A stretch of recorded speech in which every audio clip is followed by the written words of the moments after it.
Magpalang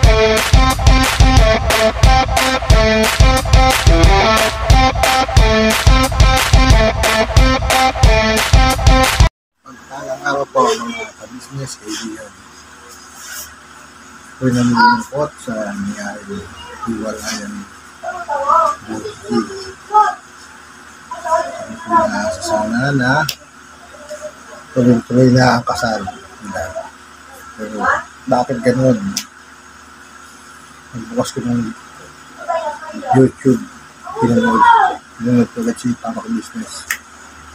Ganon, masakit para sa amin, mga umaasa ang pagbabagong Kuya Bong. At nagkaroon siya ng pamilya. Kala namin ay tuloy na.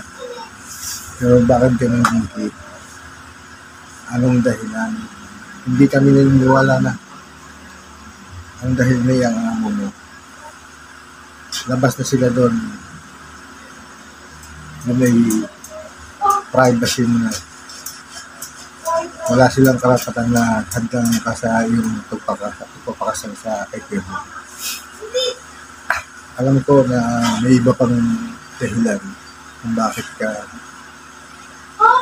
nakipag-break kay Kuya Bong. Baka hindi natin na baka may third party o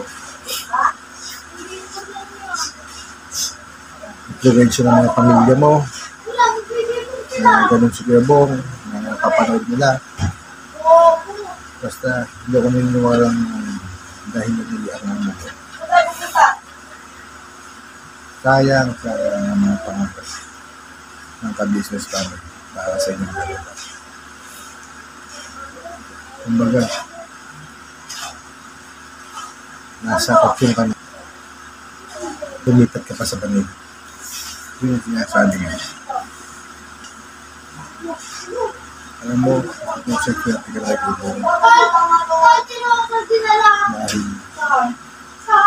may aasahan ka ng hanap buhay, katakitaan.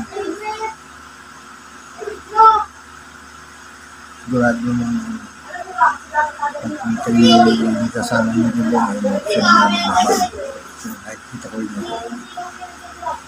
Kaso ko niya, Bong, nakapatag ka.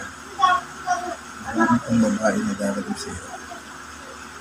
At kang susuko at magkamalang pag-asa.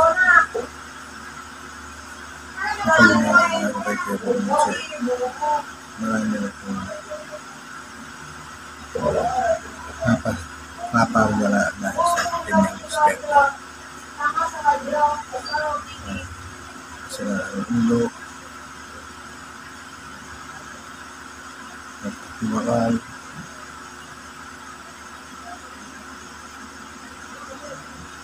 pero sana ako po ang nakatag ka ano sila babae lang marami pang babae na dahil sa iyo.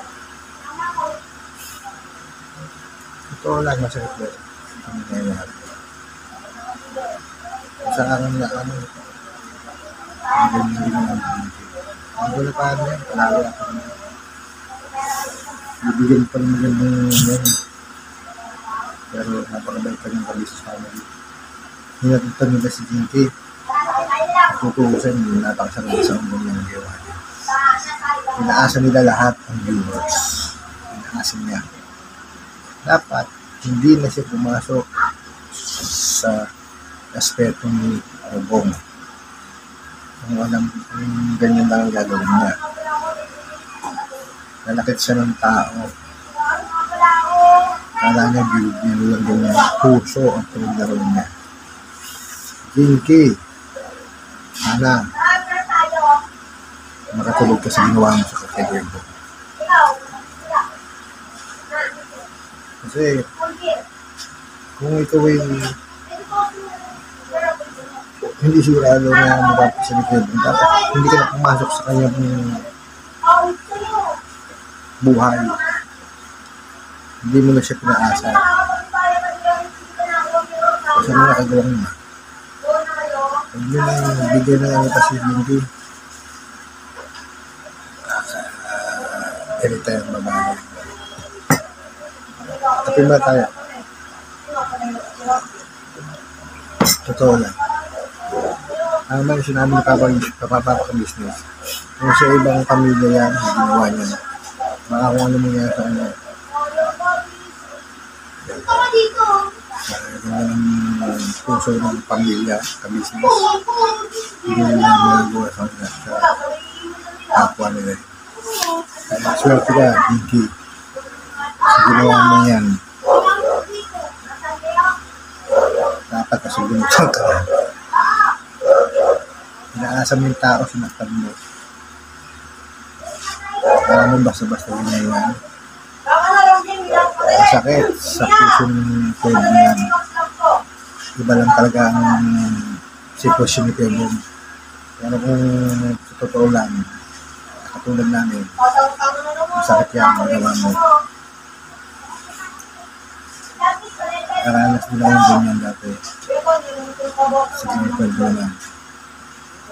Na kami nag-break.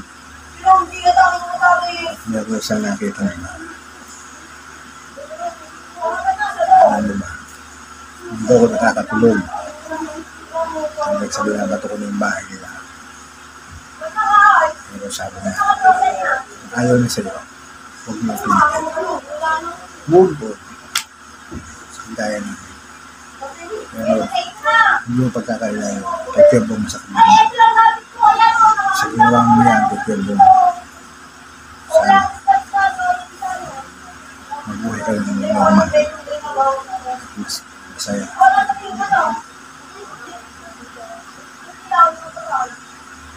Pinasok mo ang buhay na buong. Sinaktan mo siya. Ano kang klaseng babae? Bago dadahin mo ang mo.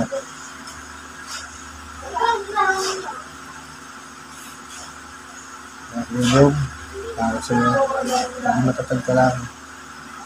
Kahit pang babae mo. Huwag mo isipin yung skin ko, wala po yung babae. Kasama, parang si mata, kasama yung mata. Walang kwentang babae yan. Makakahanap ka rin yung mapapangasawa ng kulay. Huwag kang mag-alala. Masakaling pumunta ko dyan, pagkakakaroon-business, nire-reto ko sa'yo. Hindi talaga. Maghintay ka lang. Yan nga, huwag ka nang babalik sa gawin mo. Mag-iinom, mabarkada, hindi ulit ka lang para kumis na gawin nga. Pinasaktan mo lang yung sarili mo. Parang itong babae dyan, huwag kang mag-iisip ng masama. Parang nga sa mga viewers, hindi papaka-business. Talagang ganyan. Ako nga, nasaktan din. Kala ko, tuloy-tuloy na ang kasalang bonding. Pero pagbukas ko ng YouTube, ang nasa, boom! Bigla sumabog, boom! Chill-chill lang tayo. Supportan na natin si Boom. Mga papaka-business, ang pabawala si Boom. Tignan ko siya. Masakit sa kanya yun. Ikaw, Jinky, susunod. Manap ka ng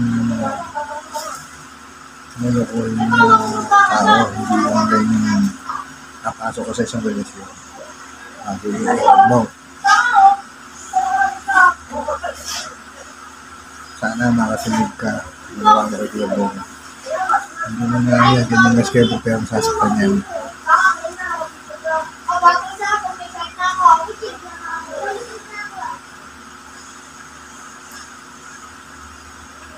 Sundan po natin ang istorya ni Kevin.